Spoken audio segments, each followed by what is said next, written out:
Esse aqui é meu livro.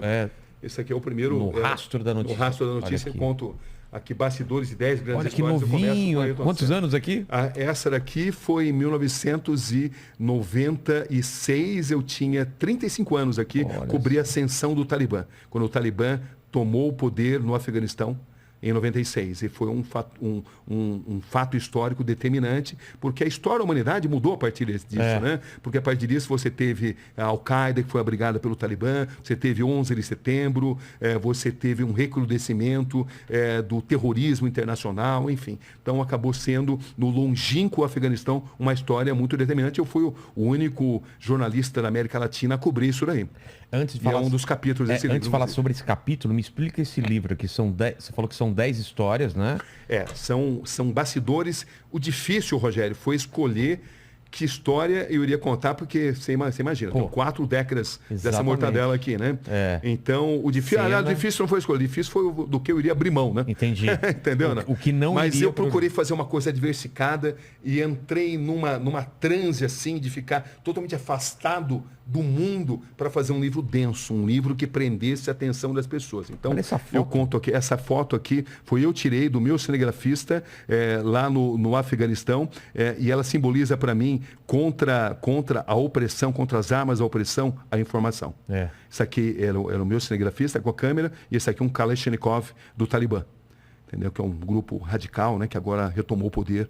Eu acabei de voltar do Afeganistão, inclusive, depois de 20 anos. Mas, enfim, essa é uma das histórias. Depois eu conto o comércio do Ayrton Senna, conto também a grande investigação sobre pedofilia na Igreja Católica, que fez com que o Vaticano reconhecesse pedofilia de sacerdotes pela primeira vez aqui no Brasil. É a primeira vez que isso acontece. Isso até citado no... Isso que eu queria saber. Como que chega para você isso? Você tem um cheiro do que está acontecendo e vai atrás, se aprofunda? Rogério, não há um único dia onde eu não receba pelo menos 10 denúncias. Ah, é?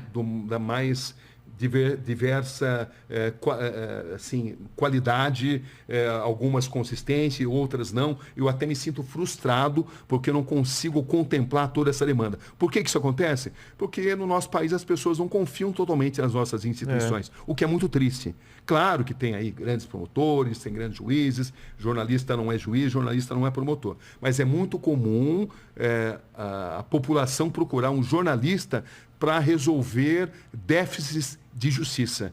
Nós somos um país profundamente injusto, principalmente se você sofre e padece da desigualdade social, desigualdade econômica, né? É uma história muito ampla essa. Mas eu sou muito procurado. Eu imagino. Então, não há um dia onde eu não recebo. Se eu abrir para você as minhas redes sociais e for aqui no Instagram, você vai ver a quantidade. Mensagem.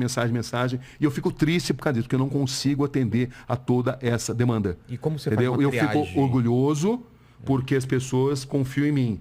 A triagem é pelo grau da importância, mas também muitas vezes eu estou no meio de uma matéria, não consigo dar atenção, e aquela denúncia que está chegando, ela depende de uma ação rápida, e eu não consigo atender a isso. É difícil isso, porque você tem que abrir mão de muita coisa que é muito importante. E eu sou muito grato pela confiança que as pessoas têm em mim e muito frustrado por não conseguir atender a todos aqueles que me procuram. Esse da Igreja Católica, os casos chegou através de uma denúncia anônima de que havia um abuso contra coroinhas na cidade de Arapiraca, no interior do estado de Alagoas. E me falaram, inclusive, da possibilidade de ter um vídeo. Eu fui para Arapiraca, descobri que esse vídeo de fato existia, mostrava ali um monsenhor, a figura mais poderosa da cidade, uma cidade de bom porte, no interior de Alagoas, numa relação sexual com um menor de idade. Com a investigação, nós descobrimos que essa relação sexual não era consentida.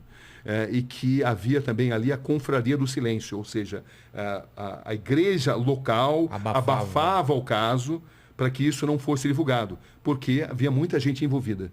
Essa que é a verdade. Então, a grande dificuldade nessa história foi de fazer com que as pessoas tivessem a coragem de denunciar. E para mostrar que essa imagem, que era de um coroinha, que passou a ser abusado desde 12, 13 anos, não era um fato isolado. e que não se tratava de um ato sexual consentido. Entendi. Ato homossexual consentido, onde não caberia nenhum tipo de reportagem, porque a gente não faz reportagem sobre vida pessoal das pessoas. Entendi. Isso se tornou vida pessoal de indivíduos. Isso se tornou uma reportagem a partir do momento que a gente notou que havia toda uma estrutura destinada a abusar de menores, ganhando a confiança dessas pessoas, usando o poder da igreja local, e isso era feito de forma sistemática e com a complacência de boa parte da igreja. Claro que estamos falando de setores da igreja. A maioria da igreja não concorda com isso. O Papa atual é um Papa que tem feito um trabalho extraordinário. O Papa Francisco tem uma preocupação. Ele mudou a história da igreja, porque ele é uma pessoa de muita dignidade, muito corajoso, e ele, de fato, fez uma revolução nisso daí. Mas na época em que a gente fez isso, não havia essa disposição, e eu lembro que no começo a gente sofreu ameaças, mas foram 7 documentários onde a gente foi evoluindo. As vítimas começaram a ganhar confiança depois do primeiro documentário. A gente conseguiu registrar as várias ameaças, até uma matéria muito boa de ser assistida, porque ela mostra, a gente conseguia documentar toda essa estrutura que ameaçava as vítimas. As vítimas foram ameaçadas. Se elas contassem a história, e eles ficaram sabendo que eu estava lá, elas seriam punidas drasticamente, entendeu? E ao longo de 7 grandes documentários, a gente conseguiu ouvir uma infinidade de vítimas, e o resultado final foi que 3 monsenhores, historicamente, foram pela primeira vez condenados. É a primeira vez que isso acontecia, a primeira vez que o Vaticano... A primeira vez que o Vaticano, já teve outros casos de punição, mas foi a primeira vez que o Vaticano reconheceu casos de abusos de sacerdotes contra coroinhas no Brasil. Essa foi um divisor de águas. Um divisor de águas nessa história, um meia-culpa feito pelo próprio Vaticano. Foi muito significativo. Inclusive, como ele é um capítulo repleto de detalhes, é o mais longo, inclusive, desse aí.